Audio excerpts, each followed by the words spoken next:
we are Betty and Kora here at Camp New at Shambhala 2014 with the lovely Britz. Hi. Social media manager for the festival. So welcome.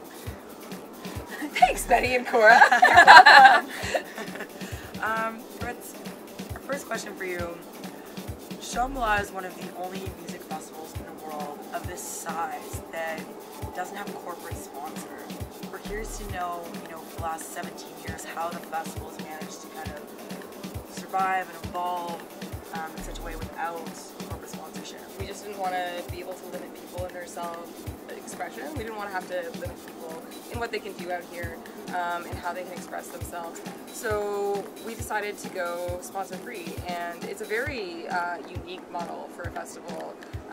Years ago, when the Munchie siblings started going to the International Festival and Events Association conventions back in about 2008, and they were in a talk, and in that talk the speaker on stage he put a slide up on the screen that said, "No sponsorship equals no festival."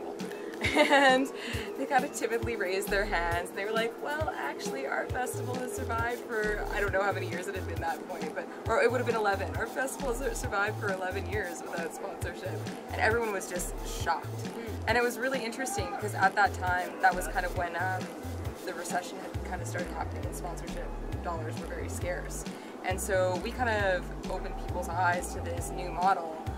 Or I guess it wasn't new to us, we've been doing it for so long, but no one had even considered that you could throw a festival without sponsorship at that point in the North American festival scene. And it was just something really unique.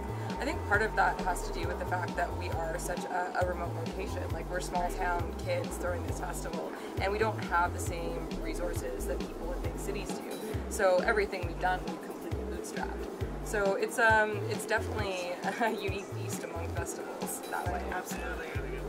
So you have been going to Shambhala for many years. You're number 12. It is my 12th Shambhala. And you've been working here for 8 years. Yes. Being the social media manager, 8 years ago, it was just like, coming to the forefront. People were just joining Facebook. Twitter wasn't even around.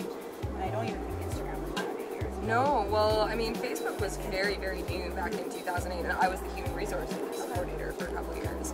And on the side, because I found that a lot of my volunteers were communicating through social media, I started a Facebook page, and I was also using that to promote the festival and as a bit of a marketing thing.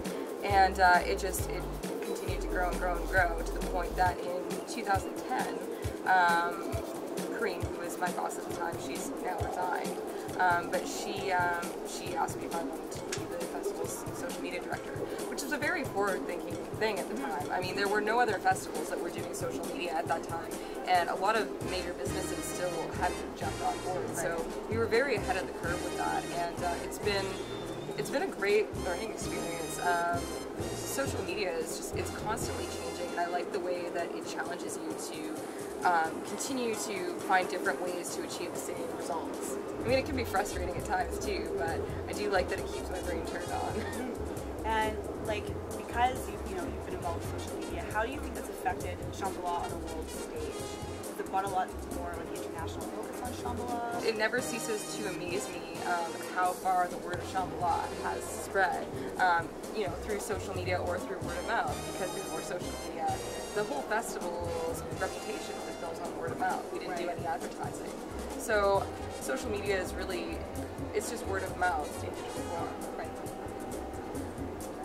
Very cool. Very cool. So something else that we've noticed that's very unique about this festival is that each stage is kind of its own entity, individually managed. They've got their, own talent buyers. Yes. What I understand. So each stage has its own stage director. The stage director is like the creative director of the stage. They're the talent buyer. They hire all their own contractors. They hire all their own volunteers. So each stage is kind of like its own separate entity. It's its own separate little business. Right. And we support them in different ways. Like, we help them get all their contracts in with the artists, but they're the ones who are picking who they want to play their stage, and then they send those to us, and then we send out the offers. It's a very interesting model, and it actually really confuses a lot of people. Yeah. We get a lot of people like, oh, who's your talent buyer? I really want to talk to them. It's like, well, there isn't just one. There's 6 of them. Yeah. But yeah, it's I think it really keeps the flavor at each stage very fresh as well. I think it's a really interesting model. Yeah. We used to have a central talent buyer, and I found that back in the day we just didn't have as diverse or eclectic of a lineup. You would see lots more stages cycling the same artists, so you would see probably a lot more repeat artists at different stages in any given year. And I really think that what we've done in terms of giving each stage director the reins to their stage, you know, they've really run with it and done something really incredible with it. When I do go to conferences and visit other parts of the world, go to Burning Man or visiting friends in the States, I always find it really surprising how much Shambhala has impacted them personally. I really found my community and myself at Shambhala, and it never ceases to amaze me year after year how much more the festival continues to open my heart. You know, year after year I meet more and more friends and people that I want in my life, and people that I want to work with on a professional level as well.